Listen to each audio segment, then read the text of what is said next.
I'll program from anywhere between an hour to 4 hours a day. I get kind of burnt out on it, so I can't just sit there behind a computer like 8 hours like some guys do. So I'll typically program anywhere from an hour to 4 hours a day.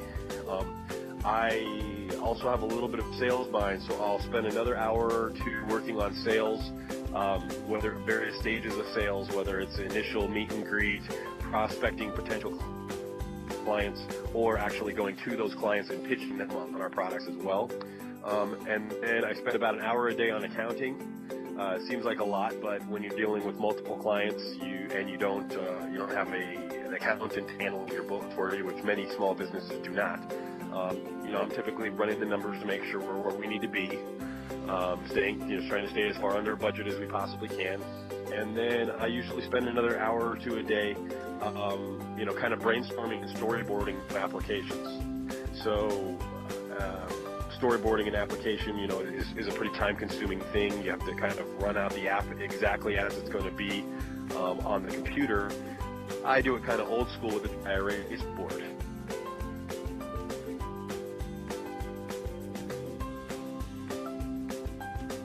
Definitely the brainstorming and storyboarding, because I get a chance to be, I'm pretty creative, and I get a chance to be very creative with the types of apps I'm building, and also looking into new types of apps, things that people may not have done, things that people have done that I think I might be able to do better or try to do better.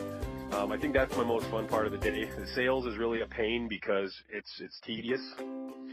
And the programming is, I'm not a programmer. I learned how to do it, but I'm not somebody who loves programming that's going to sit there and just hammer on the keyboard all day long and love it.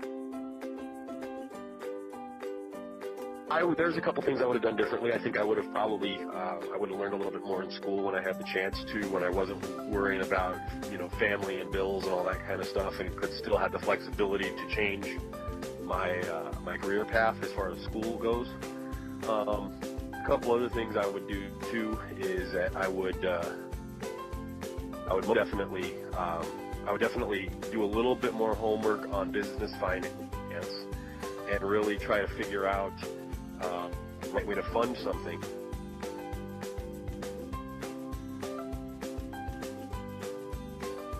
You know what? Most of the time I do, and it's because I think I've gotten to a point after a couple of years, 2 or 3 years of being into this, that I'm able to say that the things I'm doing are, some of the apps we have are on the iTunes store, they're on the Google store,